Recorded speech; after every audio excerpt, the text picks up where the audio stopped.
నిన్న చంద్రబాబు నాయుడు ఇక్కడ ఇంగోళ్ళు కార్యక్రమానికి వచ్చి ఆవాకులు చవాకులు పేలి ఒక రకమైనటువంటి అంటే నన్ను కించపరిచే విధంగా మాట్లాడటం జరిగింది. అది అసభ్య పదజాలంతో మాట్లాడటం, దానికి బ్యాక్గ్రౌండ్ ఎవరున్నారో అందరూ అర్థమవుతానే ఉంది. పక్కన స్లిప్పులు తీసుకొని అది కూడా చెప్పని చేత కాలేదు. ఆయన కాస్త శృతి మించి మాట్లాడినట్టుగా ఒక దుర్మార్గపు ఆలోచనతో మాట్లాడినట్టుగా నాకు అనిపిస్తూ ఉంది. ఆయన ఇచ్చిన స్టేట్మెంటు చీరాల్లోనంట 2019 వరకు అంటే మన జీవితం మొత్తం మీద ఆయన ఏదో గెలిపించినట్టు దుర్మార్గుడని మాట్లాడటం. ఆయనకంటే దుర్మార్గుడు నేను ఎక్కడ చూడలేదు. నాకు తెలుసు, నాకు ఆయన సన్నిహితం నేను ఎప్పుడు మాట్లాడకూడదని ఒకరిని వ్యక్తిగతంగా కించపరిచే అలవాటు నాకు లేదు. ఫ్రమ్ ది బిగినింగ్ నా రాజకీయ జీవితం కానివ్వండి, రాజకీయ చరిత్ర కానివ్వండి, ఏ పార్టీలో ఉన్నా కూడా నా పని ఏదో నేను పబ్లిక్కి సంబంధించే విషయాల మీదే అవగాహనతో మాట్లాడటం కానివ్వండి, అవసరమైతే అధికారం ఉన్నా లేకపోయినా కూడా ఒత్తిడి చేసి ప్రభుత్వ పరంగా పనులు చేయించే విధంగా మనం తీసుకురావడం కానివ్వండి, అది ప్రజలకు ఉపయోగపడే విధంగా మన జీవితం అంతా నడుస్తూ ఉంది. ఈయన సరే చరిత్ర నేను అంత లోతుగా ఎక్కువ బాధలుసుకోలేదు. ఎక్కువ మాట్లాడితే చరిత్ర మొత్తం తీయాల్సి వస్తుంది. అది కొంతవరకే నేను మాట్లాడతాను. ఇప్పుడు ఈయనంతా కష్టాల్లో ఉన్నప్పుడు అంటే ఆయనతో వాళ్ళతో లేవని, ఎవరితో బావుకు తిందామని వెళ్ళాడని మాట్లాడతాడు. ఇట్లాంటి తుచ్చమైనటువంటి నీచ బుద్ధులు ఆయనకున్నాయి, కానీ నాకు లేదు. నాకు ఎప్పుడు కూడా నేను ఒకటి ప్రాపకం కోసం ప్రాకులాడేవాడిని కాదు, అదేవిధంగా బావుకు తిందామని వెళ్ళేవాడు కాదు. నీ చరిత్ర ఏందో నా చరిత్ర రా, ఓపెన్ ఛాలెంజ్ చేద్దాం, కూర్చుందామని మాట్లాడదాం. I'm ready any time anyway. నీ ఆఫీసు రమ్మన్నా వస్తాను నేను. అంటే నోరు ఉందని చెప్పని పబ్లిక్ లెట్టిల్లాగా దాన్ని మామూలుగా మాట్లాడటం అనేది అది సహించేటటువంటి విషయం కాదు. యువతల వాళ్ళ క్యారెక్టర్ కూడా ఏందో చూసి మాట్లాడాలి. ఇట్లాంటి దుర్మార్గ ఆలోచనలు పక్కన స్లిప్పులు తీసుకొని మాట్లాడటం, అది నేను దాన్ని తీవ్రంగా ఖండిస్తా ఉన్నాను. అదేవిధంగా ఈ పార్టీల మార్పుల విషయంలో మాట్లాడుతూ ఉన్నారు.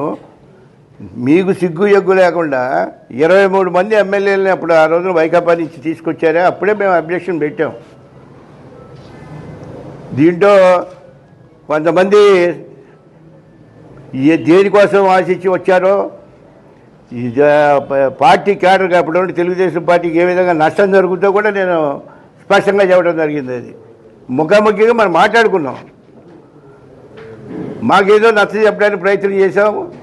ఒక నిర్ణయం చేసుకొని ఉన్న తర్వాత ఇక మళ్ళీ దాని గురించి పార్టీ పాలసీ కింద మేము దాని గురించి ఏమి క్రిటిసైజ్ చేయలేదు, బయట ఎక్కడ మాట్లాడటం జరగలేదు.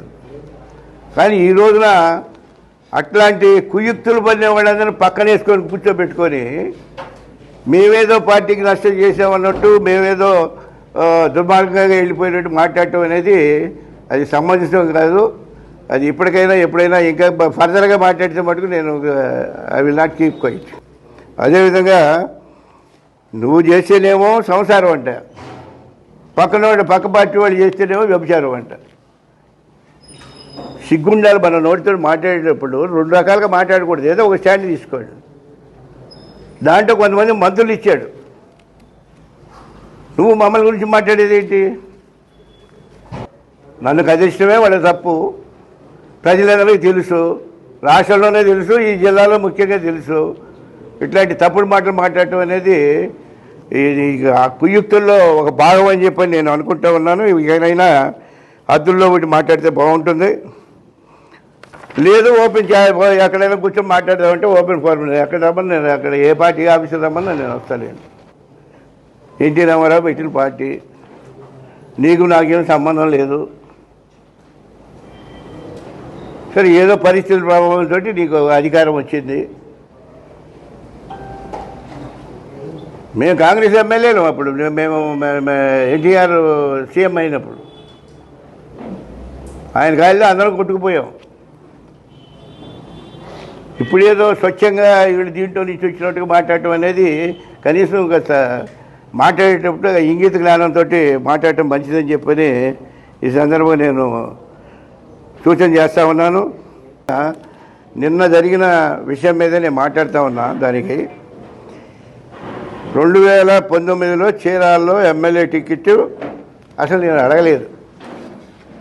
ఫస్ట్ పాయింట్ నేను చెప్తున్నాను, ఆ పార్టీలో ఎవరినన్నా అడగండి, నేను చీరాల పోతాను నాకు టికెట్ ఇవ్వమని చెప్పి నేను అడగలేదు. ఆ రోజున నిన్ను నీ కొడుకుని బూతులు తిట్టారని చెప్పని ఎవడో బూతులు తిట్టారని మీకు అది మీ దుగ్ధ తీర్చుకోవటానికి నన్ను బలవంతాన్ని అక్కడ పంపించారు. దాని రిజల్ట్ సరిపోయినందువల్ల వచ్చిన రిజల్ట్ ఏంటో మీకు తెలుసు. అదేవిధంగా ఆ రోజున వాళ్ళు మాట్లాడేదానికే మీకు సత్తా లేదు. బ్రహ్మాండమైన మెజారిటీ ఇచ్చారు చీరాల ప్రజలు, ఇర్రెస్పెక్ట్ ఆఫ్ పార్టీ. అయితే అప్పుడు అక్కడ స్థానిక పరిస్థితులు అనుకోండి, మనకుండే పరిచయాలు అనుకోండి, లేకపోతే పార్టీ పరంగా ఉండే స్ట్రెంగ్త్ అనుకోండి, రకరకాల అన్నీ మిక్స్ అయి ఉన్నాయి. ఏదో నేను గెలిపిస్తే ఆయన వెళ్ళాడని చెప్పని మాట్లాడుతామన్నాడు. నీకు అంత సత్తా ఉంటే నీకు పక్కనున్న లోకేష్ ఎందుకు గెలిపించుకోలేకపోయారు? మంగళగిరిలో చీరాల దాకా మాట్లాడుతున్నారు.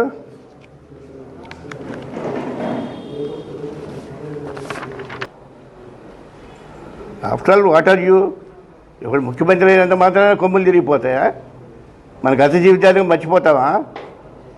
మనం అతని ముఖం అది మాట్లాడేవాడు కదా. ఆ బుద్ధి లేని వాళ్ళు ఎప్పుడు చెప్పాడో, నేనేమైనా సీట్ అడిగానేమో. అక్కడ ఎవడైనా అడగండి, నేను రాజకీయాల నుంచి అనుకుంటాను. నేను తప్పుడు కోతలు ఇటు చెప్పుకోను కదా. మాకు అబద్ధాలు చెప్పే అలవాటు లేదు, నాకు అవసరం కూడా లేదు.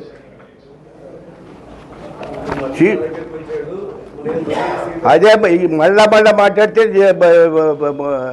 అది ఉద్రేకం వస్తే నాకు ఏం మాట్లాడతానో తెలియదు. నేను అంతవరకు సర్దుకుంటున్నాను. నన్ను అంతవరకు గెలకబాపండి. అసెంబ్లీలో ఏ విధంగా బస్సు పట్టింది, ఎవడు ఏంది, ఆ కోతలు నాకు రావాలంటే రావని కాదు, నోరు లేదని కాదు, నాకు ఉంది, చెయ్యి కూడా ఉంది.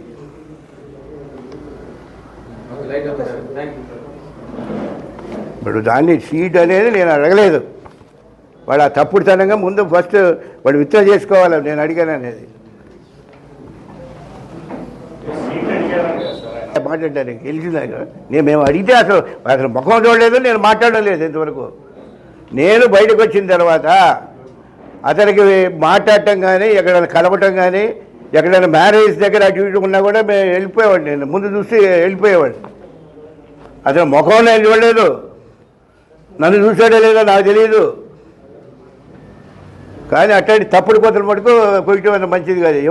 ఎవడి పొలిటికల్గా గెయిన్ అవుదామని తప్పుడు వార్తలు చెప్పడం తప్ప అతను ఏ విధంగా ఏ అవసరం వచ్చింది? కానీ స్టాండర్డ్గా అక్కడ పనిచేసుకుంటా ఉన్నాం.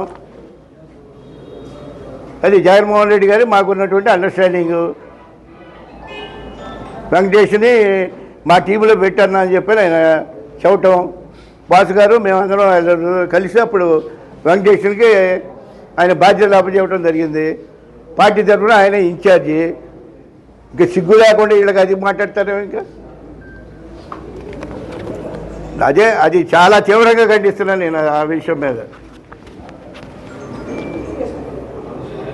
ఎవడొస్తాడని చెప్పాడు అతని తోటి. నేను ఏమైనా ఒక్క మాట అన్నా మాట్లాడాను ఎక్కడన్నా? ఇట్లాంటి అవాకులు చవాకులు వాళ్ళ దగ్గర ఈ జాతకం పూర్తిగా తెలిసిన వాడిని నా దగ్గర మటుకు బొడతూపులకి చిత్రకాయలు రాతాయని భావించబాపండి. మీకు సిగ్గు లేకపోతే నాకుంది.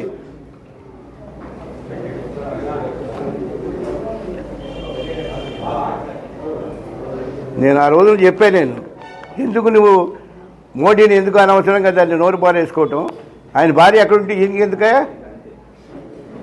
ఒళ్ళు బలిసి మనం మాట్లాడి ఆ రోజు ఈ తప్పుడు కొత్తలు కూర్చున్నందువల్లే కదా ఇవన్నీ కూడా దేశ స్థాయిలో ఈ న్యూసెన్స్ అంతా క్రియేట్ అయింది. ఇప్పుడేమో వాళ్ళ కాళ్ళు వీళ్ళ కాళ్ళు పట్టుకొని తిరగాల్సిన అవసరం ఏమొచ్చింది? రైట్ రాయలకు ఉండొచ్చుగా. నోరు జారకూడదు ఎప్పుడైనా. నేను ఎందుకంటే నాకు కోపం వచ్చినా కూడా ఇంకా నోరు వేరే పదాలు రాకుండా ఇంకా జాగ్రత్త పడుతున్నా. మరి మీకేమొచ్చు ఈ టైంలో ఎందుకంటే ఈ టైంలో నాకు అర్థమైంది. నేను ఈ టైంలో ఎందుకు టార్గెట్ చేశారంటే పచ్చూరులో ఓడిపోయే పరిస్థితి ఉంది. ఆ రోజున నేను చీరాలకు పోయే టైంలో ఉంటే నన్ను పిలిపించి ఏలూరు సాంబశివరావు కూడా ఉన్నాడు కదా, అతనే చెప్పాడు. నన్ను పిలిపించారు, నాయుడమ్మ గారు వాళ్ళందరూ పాపం వాళ్ళు చెప్పారు, సార్ ఇది మమ్మల్ని సైడ్ ట్రాక్ చేసి మాకు ప్రాధాన్యత లేకుండా చేస్తూ ఉన్నారు, దాని బదులు మాకు ఇంత ఇష్టం మేము పోతాం, మేము చేయలేమండి అన్నారు.